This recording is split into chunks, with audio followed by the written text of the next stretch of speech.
All right, hello and welcome everybody to the Word Around Town, episode 23. I'm Steve Jamrok with Realty Executives Premier, your host, and I am a lifelong resident of Northwest Indiana, and as a realtor, I've been helping homebuyers and sellers throughout Northwest Indiana for over 23 years, and that's why it's my goal with this podcast to help keep you updated and educated on what's going on in the real estate world and how it could impact you, along with local events and happenings and the things that impact our Northwest Indiana communities. And in this week's episode, guys, I have a jam-packed episode of information for you. I have some thoughts, some opinions, things I want to get off my chest here, but most importantly, I have great information for you. So I'm going to try to keep it moving, but I may go a little long today. Just please stick with me because, again, I want to make sure that I get all this information to you here. And we're going to start off with interest rates and a market update for you. As you know, there's a little volatility going on in the world, and that means negative headlines are going to follow. So we'll get into what the national media is saying right now about the housing market, including a recent article about foreclosures that I found very interesting. Mega real estate brokerages and tech companies continue to try to shake up the way that you browse for houses and how we list and sell houses. So this week, things got really interesting. We'll take a dive into that. Along with, I'm going to give you one simple strategy, one thing that you can do as a home buyer or a home seller that will put you on the right path to buy or sell with confidence. Get past all the bells and whistles, get past the fluff. All you got to do is one simple thing. Speaking about buying a house or selling a house, what the heck is a second showing? I had that question this week. We'll get into that. And we can't let a week go by without a Bears Stadium update and where they're at about relocating to their new stadium too. New South Shore train service is getting ready to go. A couple of major road construction projects are going to hit the region starting in April. And we have some really talented high school teams here in the region, and they are competing at some very high levels. Plus, some great new developments, restaurants that are coming soon to the region. So sit back, strap it in. Let's have some fun talking about the word around town. But first, let's get the formalities out of the way. If this is your first time watching, thanks for joining in. And if this is your 23rd time watching, I welcome back. I greatly appreciate you hanging around and supporting this podcast. Again, if you haven't done so yet, though, I'd be honored if you took a second, hit that subscribe button, stay notified of when the next episode comes out. If you have any questions, suggestions, leave them in the comment box below. And as always, if you know anybody who might benefit from this information or just find it interesting, please share it with them as well. All right. This week, guys, man, let's start off with interest rates. I think that's the best thing to do. After staying steady for a good month, we dropped down into under 6%, and we're at 5.98, I think was the lowest we saw. The volatility finally caught up with the markets here, and mortgage rates are now up to 6.2 to 6.3%. Actually, the Freddie Mac mortgage survey came out today. That's the average interest rate throughout the industry, and that was at 6.22%. That's up from 6.11% last week. So again, far removed from that 5.99% that we saw. And again, as rates were kind of staying steady over the last few weeks, this was kind of a relatively big jump considering, how minor the moves have been over the last few weeks. Now, again, this is all the result of uncertainty. I always say the real estate market does not like uncertainty, and this is from uncertainty in the Middle East, uncertainty around energy prices, uncertainty around stubborn inflation numbers, uncertainty around the Federal Reserve and what they're going to do at their next meeting. They just, yesterday, they decided to hold short-term rates flat where they're at. Now, a lot of investors are starting to panic a little bit, or I shouldn't say panic, are concerned that they're not going to cut rates at all this year. So that is all piling in, all on top of what's happening around the world. And as a result, we're getting higher interest rates right now. Now, the good news. These rates are still very low when you consider historical averages, okay? They're actually even lower than they were 1 year ago today. And a year ago, we didn't have half the things that are going on around us. So the other good news is that if we can actually get some good news, maybe if Washington can kind of figure out and stop fighting with each other and work together, maybe if we get some good news that the Middle East conflict is going to wrap up, or that oil and goods can start flowing through the Strait of Hormuz again, and we can get some energy prices down. Again, if we can just get some good news and past some of this uncertainty, rates should come back down a little bit, because again, they held steady for so long. I expected once things escalated in the Middle East that they would spike up, and they didn't do that. So that kind of gives me the impression that we're just kind of waiting for things to calm down, investors to calm down a little bit, and then we should be able to see rates come back down once we start getting some good news coming back from our economic markets, as a turn of good news worldwide as well. So with that said, I know a lot of you will sit there and say, well, rates went up again. I'm going to go ahead and pause and hold off on buying or selling my house. Well, keep in mind, as I've always said, and it's true, if you try to time the market, you are usually unsuccessful. Always plan your home buying or selling around your goals and what fits your best interest, okay? So most of the time, if people sit around and wait for interest rates to come down, or wait for something to happen and try to time out the market, they end up being unsuccessful in that plan. So decide what's important to you, what your real estate goals are, and work off that. Let's have that conversation about your goals, and if now is the right time for you to get in the market or to sell your house. All right. Again, don't time the market. Work off what your current goals are. I'll continue to watch, see how this affects our Northwest Indiana markets, and keep you updated. We were off to a pretty good start for the spring market. Actually, I've had some increase in showings on my listings this week alone, even with interest rates going up. So that is good news. I thought we were going to start seeing, once the weather broke a little bit and those rates come down, I thought our spring market was going to take off a little bit early, which it was. But now we'll see, as rates kind of creep back up and people start seeing negative headlines throughout the media, if they start pulling back a little bit. So I'll be watching that closely here over the next couple of weeks. So definitely want to make sure you check in weekly to see what's going on in our Northwest Indiana real estate market. And the other thing here, and I said this is what kind of gives people a pause at times, is negative headlines. All right. Excuse me. Nothing gets clicks more than housing market doom and gloom. So national media loves to run with, home sales are down, mortgage application rates are lowest in years, et cetera, et cetera, et cetera. So recently, actually today, I came across an article. It was an email from homes.com about U.S. new single-family home sales hit the lowest level in over 3 years. Whew, scary stuff. Well, let me sum up this article here real quick, all right? So basically, they came up from this headline and they did their research to say that home sales are down nationally compared to last year because of uncertainty in the Middle East, along with energy prices and a harsh winter. Now, some of that is true, no doubt about it. But there's no mention of housing inventory being lower than it was last year and how that is affecting home sales as well. My other issue, and really more importantly, is that not only that they lump all of this in on a national level, they don't mention, on a local level. And remember, real estate is local. But they also pick some interesting people to interview for this article.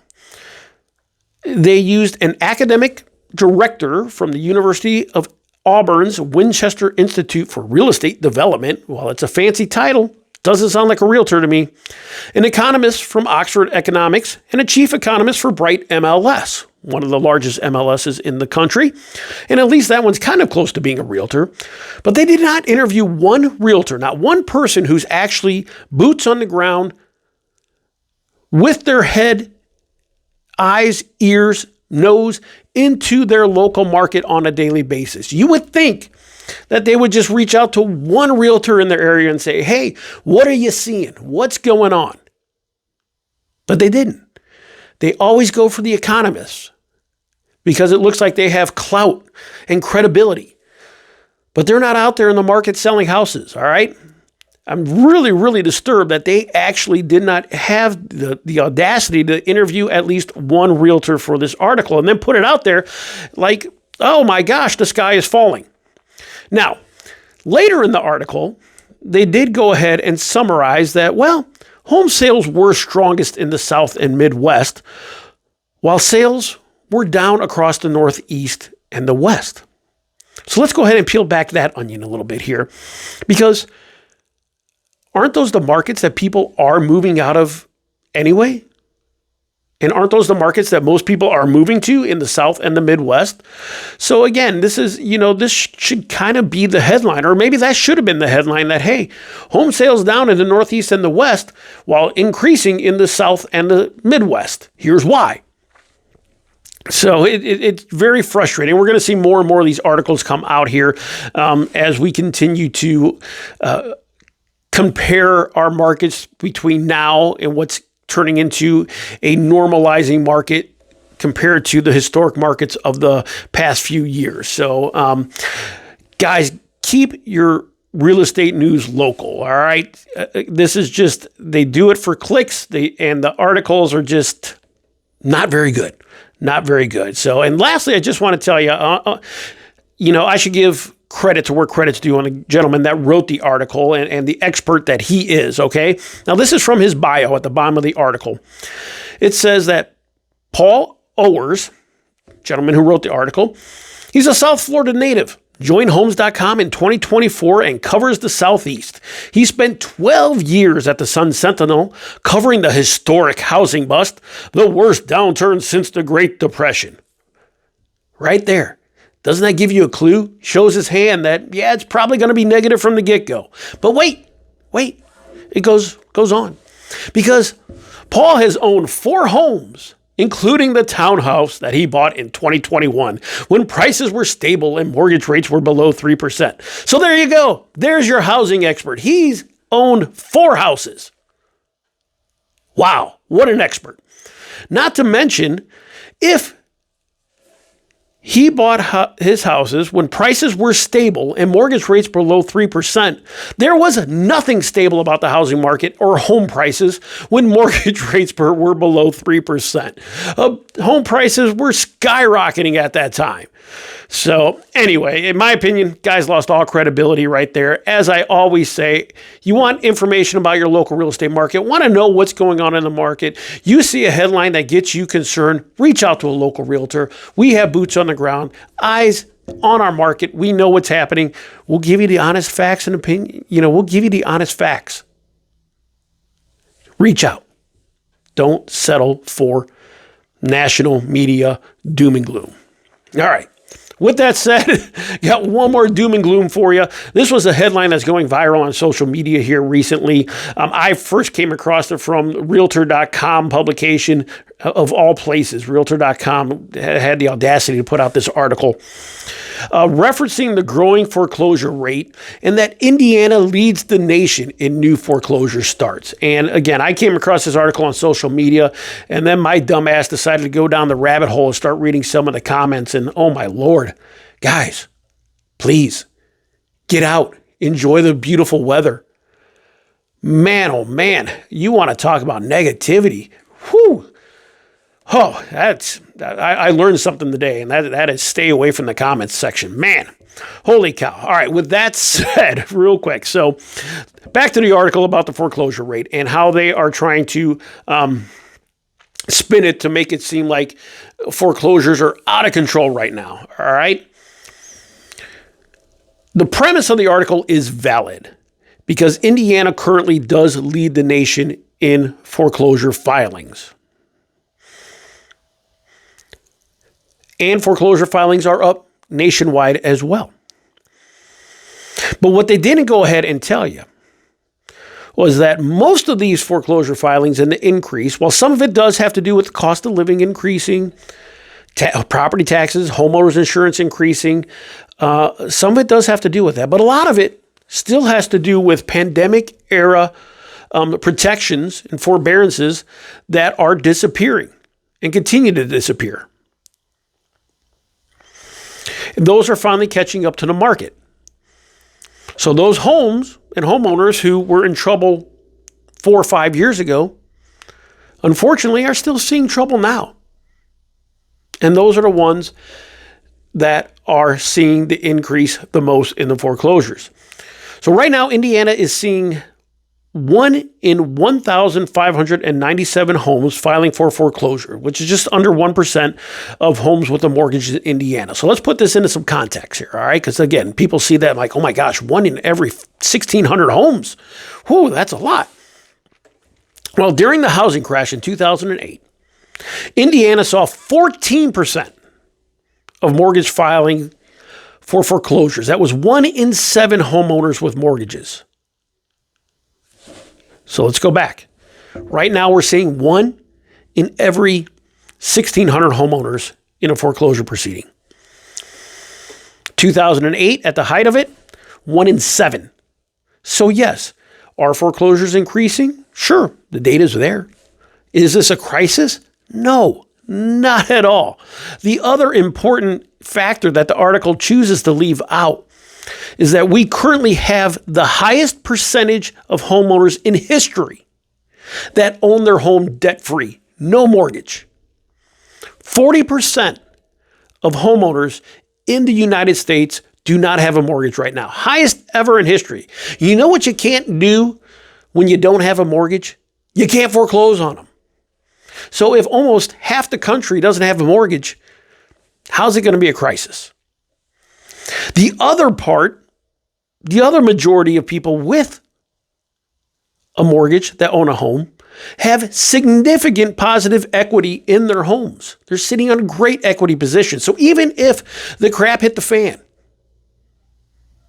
they could sell and get out from underneath the issues that they're having. So again, I'm not making light of foreclosures. I'm not saying that people are not struggling or these are not tough times. But I want articles to have context instead of just saying that, boom, foreclosures are rising and Indiana is the reason. And then everybody makes it political or think they know and have the answer.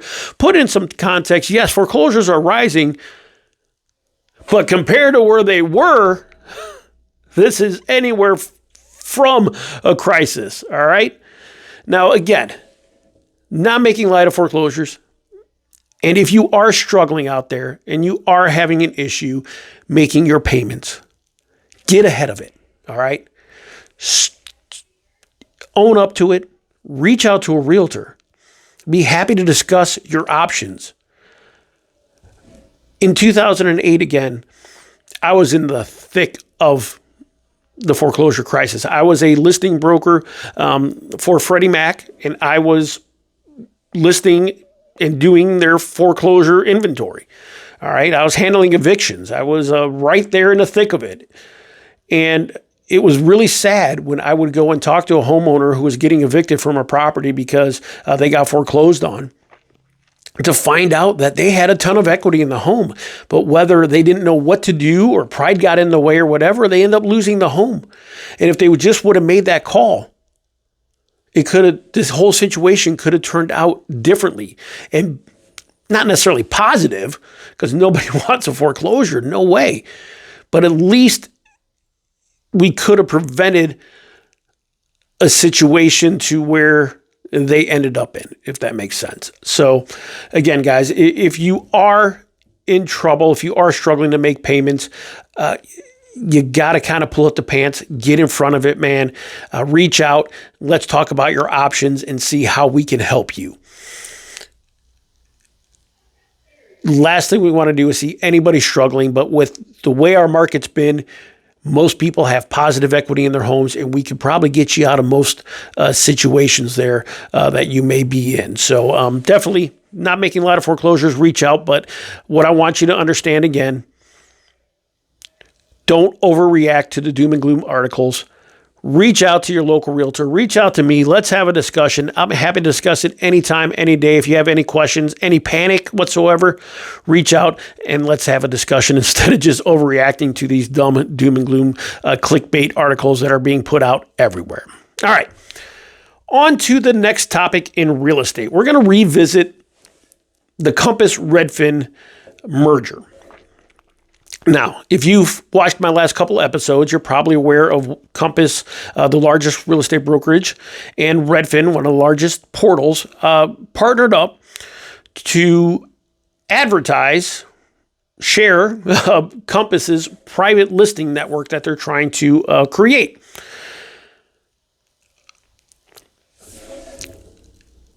And you also probably are aware by now that I think that this is a bad idea for consumers out there. But recently, it's kind of exploded again. And Robert Reffkin, the CEO of Compass, continues to go out in front. And I mean, he is plugging along, pushing this hard, pushing back hard against the National Association of Realtors, pushing back hard against multiple listing services. He is going full throttle, and he is banging the drum of consumer choice. Sellers should have a option, should have a choice on how they want to list their homes. And that part I agree with 100%. But here's the thing. I came across the video of Robert Reffkin, the CEO of Compass. He was speaking at an event, and I quote, "Theme of the year isn't private listings. It's how to make private listings public." So let's say that again. The theme of the year isn't private listings. It's how to make private listings public, end quote. Now, if me and Robert Reffkin and a bunch of other people were in the same room together, I definitely would not be the smartest man in the room, without a doubt. But I'm not an idiot either. And if the theme of the year is not private listings, but to make private listings public, isn't that what we already have?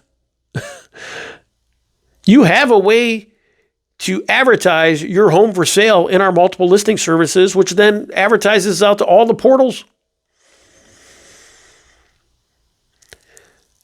But the issue with Compass is that they don't want to be told how to do it.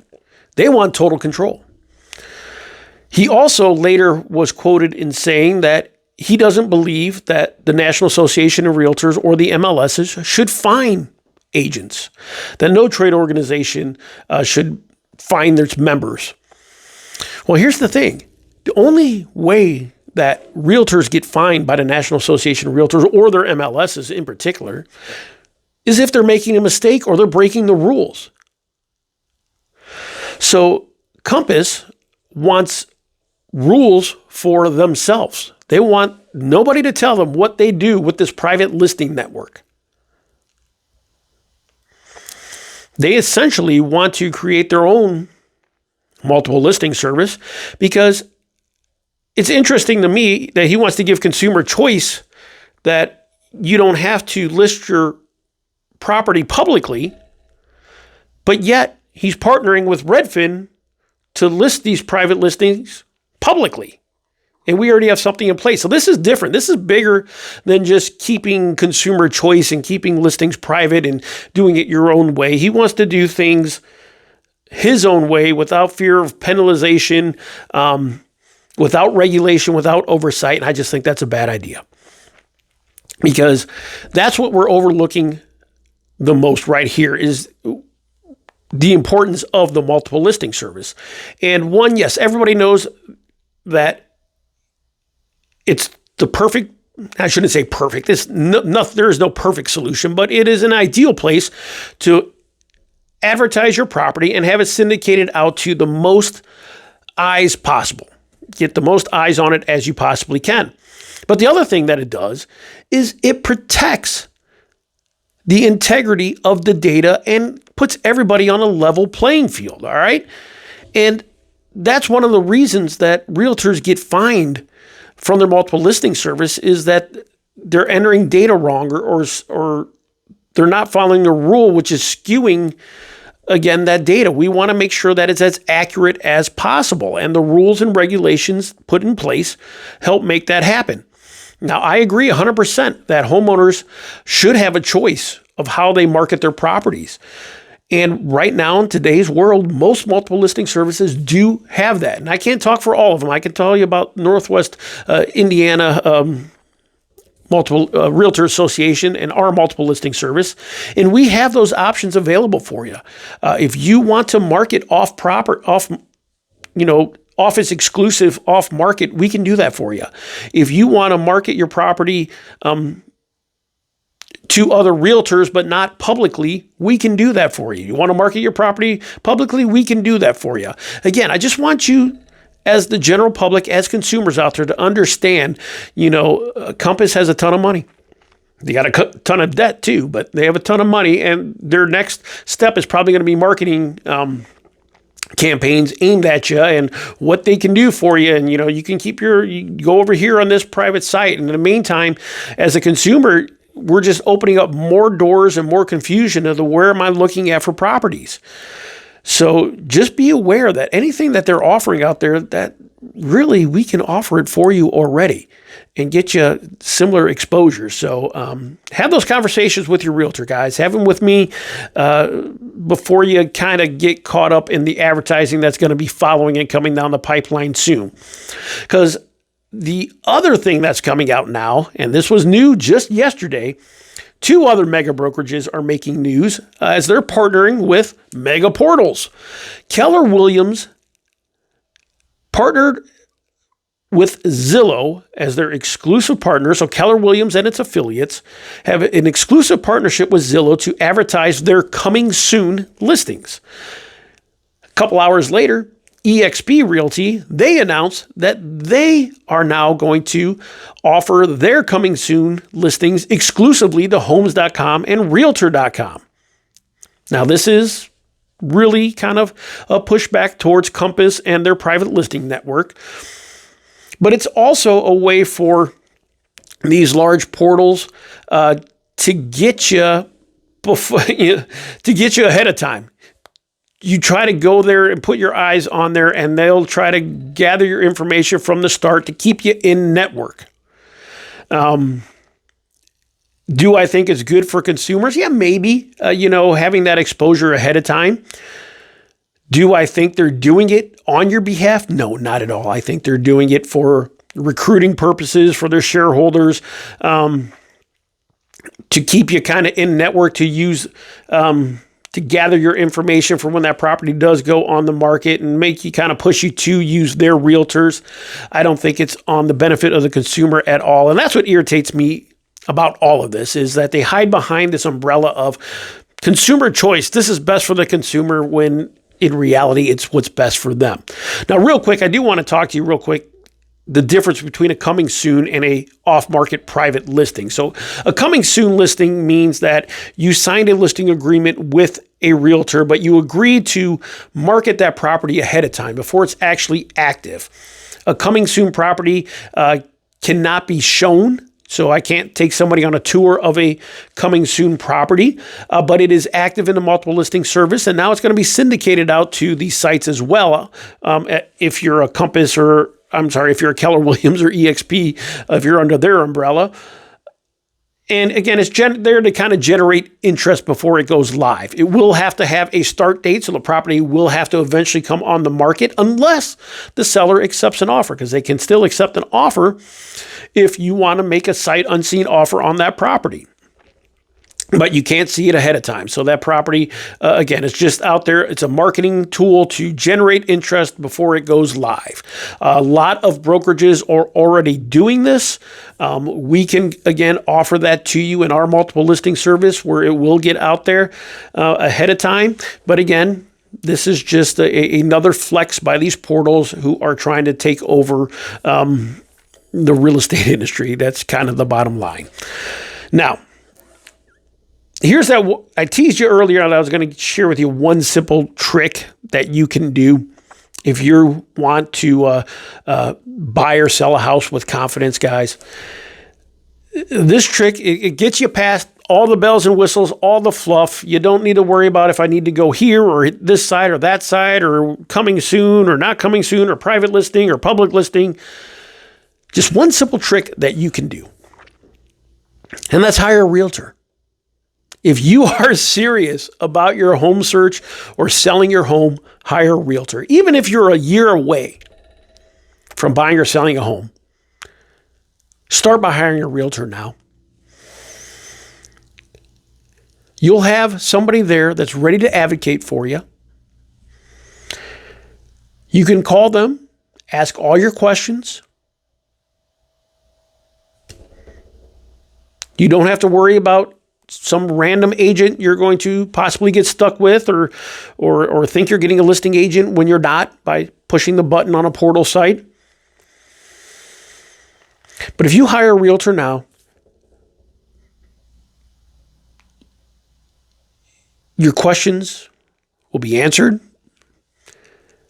You want access to coming soon properties? We can get those to you right to your inbox. You don't have to scroll. Doesn't mean you can't scroll. Everybody loves scrolling properties. Of course, it's fun to do. But you start getting service when you hire a realtor, right? All those items that they're putting out here with their bells and whistles and woo, look over here, we can go ahead and deliver right to you. So if you're serious about your home search and you want to search for properties, you're planning on buying a property, you're planning on selling a property, you want to do it with confidence, without all the noise that surrounds everything else that's going on, hire yourself a good realtor from the get-go. Plan ahead. Don't wait till the last second. Get that realtor in your corner so they can go ahead and start advocating for you. That's it. That's our one simple trick. Hire that realtor and forget about everything else that's going on in the real estate world and how they're trying to suck you in and grab your information. All right? All right, last thing about real estate, guys, and then we'll move on to Northwest Indiana. I had a funny conversation with my client, my seller client the other day. Had a showing on their property, went really well, and the feedback said that they were planning on scheduling a second showing. So I passed that on to my client. About 5 minutes, he calls back. It's like, what is a second showing? What does that mean? And they're a younger couple. This is their second home, but still they're just, they bought and sold their property before during the height of the real estate market. I think it was 2002, and then they sold and they bought again in 2003. So again, things were a little crazy and chaotic at that time. And of course, they didn't know what a second showing was. You didn't have second showings back then. So for those of you, it got me thinking about this, that man, there's a whole segment of the market right now that purchased a home in the last 5 years that probably doesn't understand what a second showing is. So just want to kind of go over this with you real quick. So traditionally, when you go to look at properties,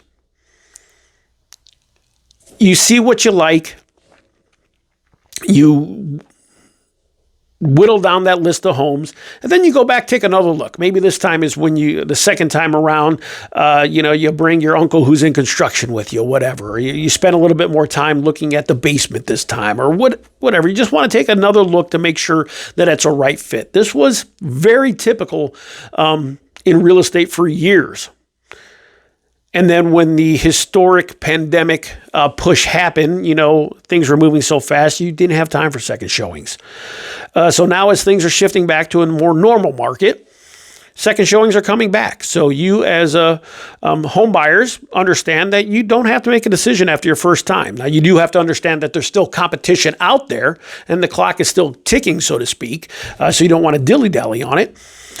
But you do have a little bit more time here. And home sellers, don't be surprised if somebody wants to come take a second look. Sometimes we've seen people take third looks. It's normal. They want to make sure of the investment that they're buying. So be open to that, be understanding, and just know what a second showing is and that it's not a bad thing. It's just that it's actually a good thing that the buyers are serious about your house. They just want to make sure that everything is a right fit prior to them moving forward. So just thought that was a cute little story. But again, I wanted to make sure that you understand what a second showing is, because again, many of you probably haven't experienced that in the past. All right.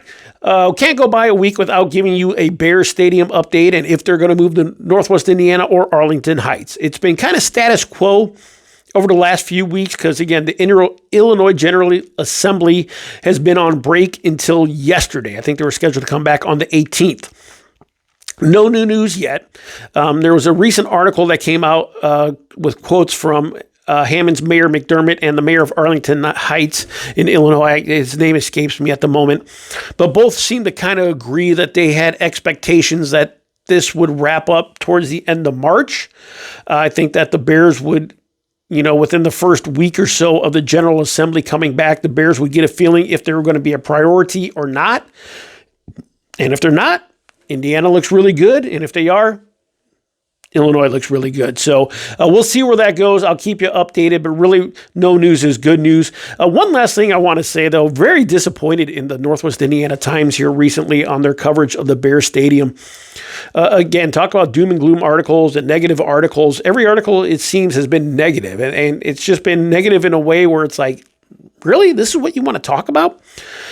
For example, there's one article that just talks about the smell in the area that, the Unilever soap plant up there lets out, or, it's like, oh my gosh, you're going to be tailgating and it's going to stink. It's like, really? This is what we're talking about?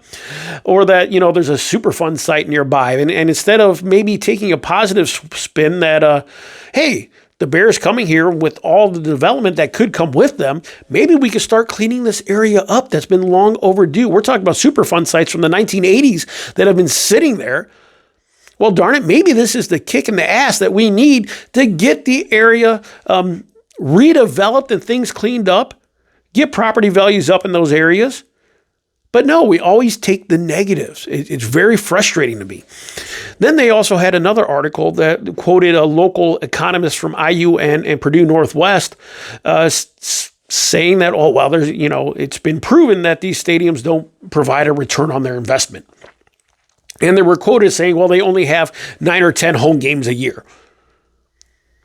But at no point did they mention that this stadium could potentially be used for concerts, college football games, Final Fours, local events and happenings. It's going to be a year-round venue. They had another article that kind of complained about the Festival of the Lakes, which is a great event in Hammond, hosted at Wolf Lake, brings about 15,000 people a year to see some great concerts on the lake, that they may not be able to do the festival while the Bear Stadium is under construction if they move there. And then they might not be able to do it at all because it would take up the parking. And we're going to lose those 15,000 people. But they never mentioned that the potential 70,000 that could be coming to see a concert at the new Bear Stadium or to see a game on game day, and the influx of capital into the economy at that point in time.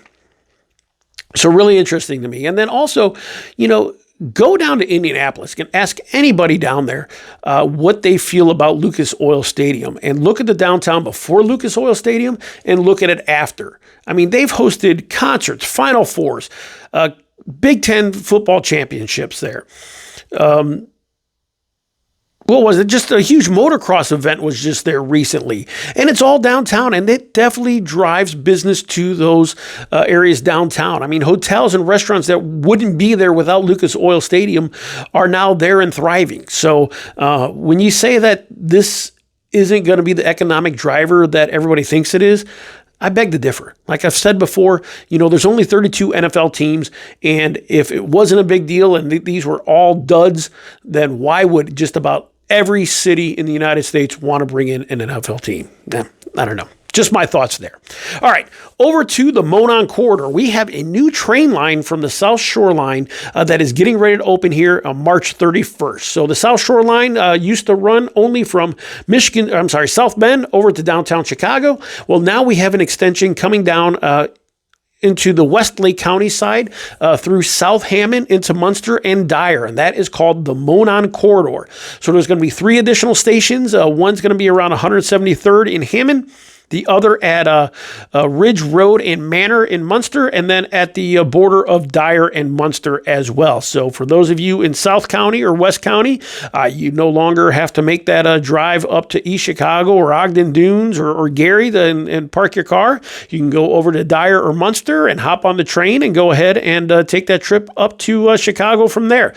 Really exciting. I'm excited to see how the areas develop around these train stations and to see how ridership is into the city. I think this is going to be great for a lot of commuters. I think it's also going to be great to bring more people from Illinois over to this side, knowing that they can go ahead and hop on public transportation that they're used to taking. All right. Speaking of construction and commuting, let's get ready, Northwest Indiana, because spring is here, and you know that means construction road cone season is right around the corner. But there's two projects I want to highlight that are really major projects that are going to be a little bit of a pain in the ass, no doubt about it. Number one, here in Crown Point, US 231, probably isn't going to be too big a deal because US 231 between downtown Crown Point and St. John, it seems like it has been closed off and on for about 2 years. And actually all winter, we haven't really been able to use it. So maybe this won't be as big a deal as I think it's going to be. But starting in April, NDOT is going to go ahead and start the roundabout at Klein and 231. So between downtown Crown Point to Klein Avenue, you will not be able to get through to St. John. That is going to last until at least July 20th, and that's the first phase of that roundabout construction. Once they complete that there, we'll update you on any additional phases there. And once they complete a roundabout there, then they're going to go down to 231 and Parrish. So for the next few years, US 231 between Crown Point and St. John, it's going to be a headache, no doubt about it. But it's going to be well worth it in the long run, just to see traffic finally flowing through those areas instead of getting backed up at the stoplights. Going to be a positive in the long run. We just got to grin and bear it here for a couple more years while that is under construction. The bigger project now is going to be on I-80-94, and that is getting this, again, starting up here in April, and is scheduled to wrap up in 2029. So we have 3 years of some construction getting ready to start on I-80-94, and that is going to be between I-65 and the state line. This is called their Flex Road project, all right? Again, it's a biggie. It includes concrete restoration, drainage improvements, and installing overhead digital signage that's going to relay current speeds, lanes open or closed. That's the flex portion of that, all designed to improve traffic flow. It's also going to include shoulder work so that they can go ahead and turn shoulders into emergency lanes when traffic dictates it, along with metered on-off ramps, meaning you'll have a stoplight basically at the on and off ramp, letting you know when you can go ahead and move on there onto the highway. So a lot of big changes coming to I-80-94. Not sure how many residents really know about this, but this is going to be a big one. Hopefully it pays off in the long run to get traffic flowing. That's one of the most congested spots in the state of Indiana, right there between I-65 and the state line. So anything they can do to keep traffic flowing is going to be a positive. But just a heads up there, that's starting in April, and expect delays along I-80-94.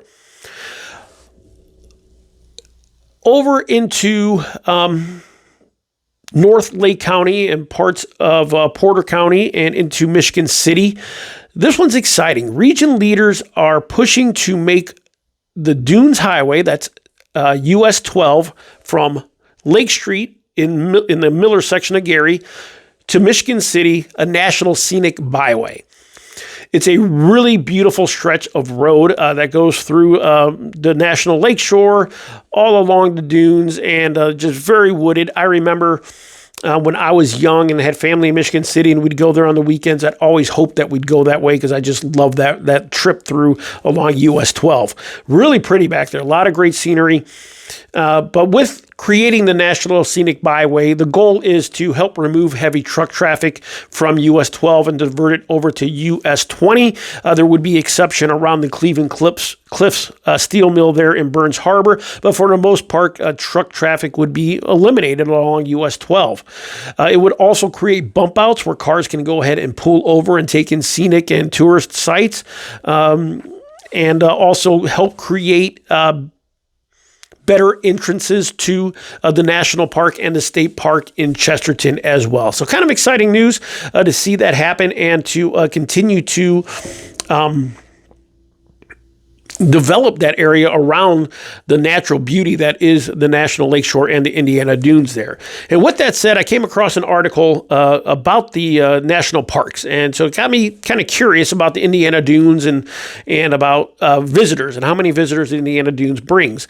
And did you know that the Indiana Dunes National Park saw 2.6 million visitors in 2025. That ranks 13th out of all the national parks in the United States. That was amazing to me. I knew it's always busy, but 2.6 million visitors come to Northwest Indiana because of Indiana Dunes National Park. And then Indiana Dunes State Park brings in an additional 1 million visitors a year. Over 1 million, just over. So that is huge. Huge. 3 million visitors a year come to that stretch of Indiana Dunes here in Northwest Indiana. And so, yeah, anything that we can do to help highlight that area and make it even more attractive to tourists and economic development, I'm all for. All right, taking a turn, I want to talk about some of our local high schools right now, and specifically sports related, because we have some really incredible sports teams going on here in Northwest Indiana that are playing at some really high level of competition. We're going to start off with the Crown Point boys basketball team, who won regionals last weekend. Congrats to Clint Swan and the team there. That was a three-peat. This year now they're on to, I believe they're playing Fort Wayne Snyder, I do believe, for semi-state. And then if they win that game, then they'll play on the semi-state final. Hopefully they get to a state championship this year. It's been too long since a region team was represented down in Indianapolis for high school basketball. So best of luck to Coach Swan and the boys, Crown Point boys basketball team, as they go to semi-state this weekend. And it's baseball season, and this is really exciting to see. We have some really awesome baseball teams here in Northwest Indiana this year. Didn't really realize it until I started looking at the rankings, but man, there's some strong baseball teams in Northwest Indiana. We're going to stick with Crown Point real quick, as Coach Strayer there probably has his best team, at least his deepest and most talented team he's had in quite some time, maybe ever. But they're currently ranked number 1 in the preseason state poll for 4A.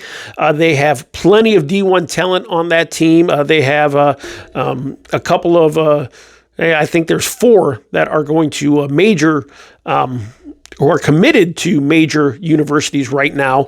But a couple of them might even get drafted in the MLB draft here this summer. So they're that highly ranked and highly touted of prospects there. So if you are looking for some good baseball, go check out Crown Point this year. You might get surprised on the talent that's out there on that field. And not to be overlooked, Andrean continues their run of, they've traditionally had the strongest baseball program here in Northwest Indiana for years. And Coach Pitchker, he's back again, and his team is ranked number 1 in the 3A preseason baseball rankings. And Couts is ranked number 1 over in 1A. So again, a lot of great baseball teams here represented here in Northwest Indiana. And hopefully that they can get a good, strong run again and start knocking off some of those Indy teams when the postseason comes around. Over to softball. Softball, we've had great success here over the years. This year in 4A, Lake Central is currently ranked 3 in the preseason poll, while Crown Point is ranked 11th. Over in 2A, Andrean is ranked 2nd and Hebron 7th. And in 1A, Morgan Township is ranked 9th in the preseason and Westville 10th. So a lot of great talent going on the fields here on both baseball and softball in Northwest Indiana. So as the weather breaks, get out, check out some great baseball and softball here in Northwest Indiana. And finally, let's look at what's coming to Northwest Indiana here. Everybody will be excited. Seven Brew continues to expand here in Northwest Indiana as Seven Brew and a Jersey Mike's is expanding into the growing Portage market. Portage is exploding. It will continue to grow as they continue to attract major retailers like Seven Brew and Jersey Mike's there. Excuse me. And then this one is different. This one I'm excited about because I would love to see more options like this come to Northwest Indiana, but a new option for groceries could be coming to Munster. They're still in talks, but it looks like Sprouts Organic Grocery is hoping to bring a new 23,000 square foot grocery store to the Centennial Village development. That's at 9505 Calumet Avenue. This would be the first Indiana location for Sprouts and the first in the Midwest, actually. They are based out of Phoenix. They offer healthy organic food options, prepared meals, organic foods, and more. This Again, I believe this will be a great addition to our region. We really need more of this type of options throughout Northwest Indiana. And when I'm talking to people who are relocating here, that's one of the things they ask for as far as what we have for grocery options. And this is kind of a big check mark for a lot of them. Lastly, there is a new restaurant opening in Dyer, another unique dining option that is not a chain.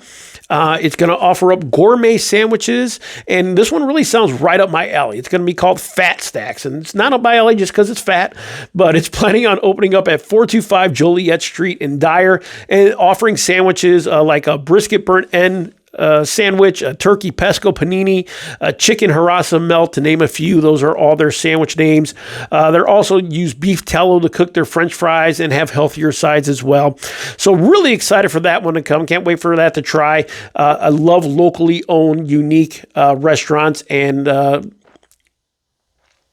small businesses that open up throughout Northwest Indiana. I think we need more of those as we continue to expand our dining options and retail options here in Northwest Indiana. All right, guys, thanks for sticking around with me. I know that was a lot. Hopefully you found a lot of that information useful. That's what's happening around the word. I'm sorry, I've been talking so long, I'm getting mixed up here. That's what's going on with the word around town. Thanks for watching, and I'll see you next week, guys.